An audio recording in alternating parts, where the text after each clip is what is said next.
warahmatullahi wabarakatuh. Apa kabar kalian hari ini? Semoga kita senantiasa diberikan nikmat sehat oleh Allah sehingga kita mampu beraktivitas sebagaimana biasanya.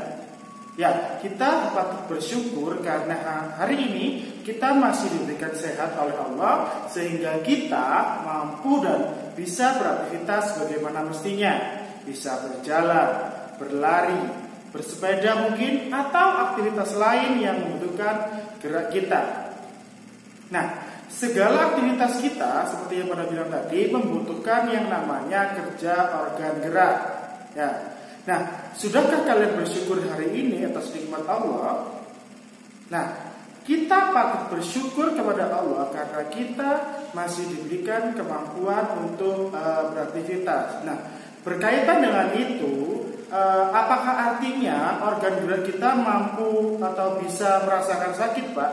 Ya, tentu. Nah, organ kita sebagaimana mungkin organ-organ yang lainnya, organ gerak juga mampu merasakan sakit dan juga memiliki kelainan-kelainan lain yang mungkin akan menghambat aktivitas lainnya. Ya, pernahkah kalian merasakan sakit pada organ gerak kalian, baik itu tangan ataupun kaki kalian?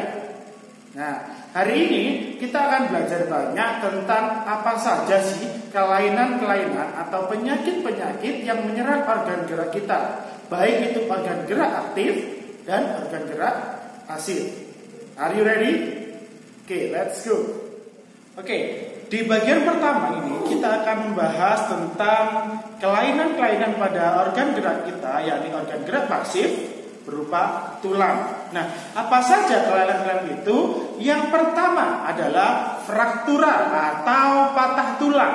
Nah, kelainan ini terjadi akibat adanya benturan benda keras pada organ gerak kita. Misalnya tangan kita. Saat kita beraktivitas, mungkin tangan atau kaki kita akan terbentur dengan benda keras lainnya sehingga menyebabkan tulang itu atau tulang tersebut patah. Ya, jadi susunannya tidak lagi menyambung tapi benar-benar patah. Nah, hal inilah yang disebut dengan fraktura atau patah tulang. Nah, makanya kalau kalian beraktivitas harus berhati-hati, terutama saat berkendara. Karena fraktura ini biasa terjadi ketika kita beraktivitas yang membutuhkan mobilitas yang lebih cepat, sehingga ketika benturan otomatis kekuatannya lebih besar. Nah, ketika kekuatan tulang kita lebih lemah dari benda yang kita bentur, ya, maka yang terjadi adalah tulang kita yang akan patah. Itu kelainan yang pertama, yakni fraktura atau patah tulang. Kelainan yang kedua yang terjadi pada organ gerak pasif kita atau tulang kita adalah fisura. Apa itu fisura, Pak? Apa ada kaitannya dengan fraktura? Ya, fraktura dan fisura hampir sama, tapi kondisinya yang berbeda. Jika fraktura adalah patah tulang, maka fisura adalah retak tulang. Jadi keduanya penyebabnya sama. Biasanya terjadi karena benturan, tapi efeknya berbeda. Kalau fraktura efeknya adalah patah tulang, ya, sedangkan fisura kondisinya atau efeknya hanya retak. Tidak ada kepatahan pada tulang tersebut, hanya keretakan saja, sehingga tidak lepas tulangnya. Kelainan yang ketiga yang terjadi pada organ gerak pasif kita atau tulang kita adalah osteoporosis. Osteoporosis adalah kondisi tulang di mana tulang tidak lagi sepadat normalnya. Jadi kondisinya rapuh sehingga menyebabkan tulang mudah sekali untuk patah atau retak. Nah, apa penyebabnya, Pak? Kondisi osteoporosis ini disebabkan oleh kurangnya asupan kalsium pada tubuh. Nah, umumnya memang terjadi pada orang yang sudah lanjut usia, tapi kita harus terus perhatikan konsumsi kalsium kita agar meskipun kita masih anak-anak atau masih remaja, ketika kita kekurangan kalsium maka kondisi ini bisa saja terkena pada anak-anak dan juga remaja. Jadi maka dari itu harus kalian ingat untuk senantiasa mengkonsumsi kalsium setiap hari. Contohnya dari susu sapi.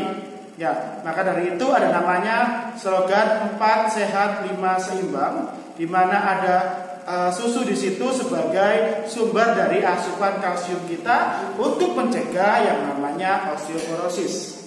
Oke. Kelainan yang selanjutnya yang bisa terjadi pada tulang kita adalah kelainan pada tulang belakang. Kelainan pada tulang belakang ini dibagi menjadi 3. Ada yang namanya kifosis, yang kedua ada namanya lordosis, dan yang ketiga adalah skoliosis. Apa arti dari nama-nama tersebut? Yang pertama kita akan bahas yang namanya kelainan berupa kifosis. Kifosis adalah kelainan pada tulang belakang, di mana tulang belakang kita ini cenderung membungkuk. Ya, jadi jika tangan ini kita ibaratkan sebagai tulang belakang, maka kecenderungan tulang kita adalah condong ke depan bagian atasnya. Nah, apa yang menyebabkan? Yang menyebabkan terjadinya kifosis adalah posisi duduk atau berdiri yang cenderung membungkuk. Misalnya saat kalian membaca buku, kalian harusnya posisinya tetap badannya tegak dan bukunya diletakkan sedemikian rupa sehingga masih terbaca, sehingga kita tidak perlu lagi membungkuk seperti ini. Jadi bagian lehernya tidak lagi membungkuk atau condong ke depan. Sama halnya ketika kalian main gadget, main game, hati-hati ya. Ketika kalian main game atau menggunakan gadget, pastikan posisinya sudah tepat, ya, tidak di bawah yang menyebabkan kalian harus menunduk dalam waktu yang lama. Jadi hati-hati. Ketika kalian duduk juga sama. Posisikan duduk kalian tegak, ya, sehingga tulang belakang kalian tetap terasa nyaman dan tidak menyebabkan kelainan yang namanya kifosis. Oke. Nah, yang kedua adalah lordosis.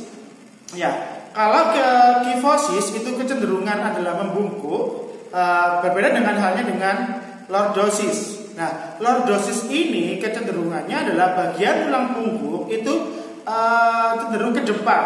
Kenapa? Karena posisi duduk atau berdiri dari orang tersebut yang cenderung salah. Nah, kalau kifosis itu cenderung menunduk, kalau yang lordosis itu cenderung agak ke depan, bagian perutnya.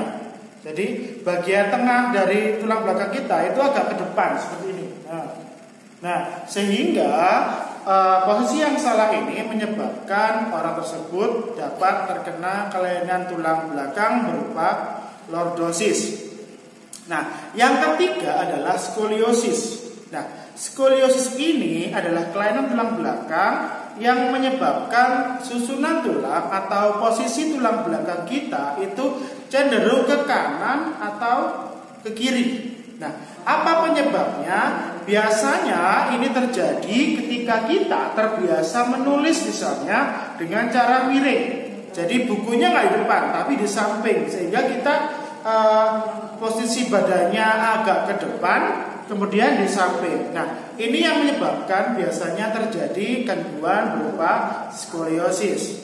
Ingat ya, ada 3 macam gangguan pada tulang belakang, yakni yang pertama kifosis atau membungkuk, ya, yang kedua adalah lordosis, dan yang ketiga adalah skoliosis.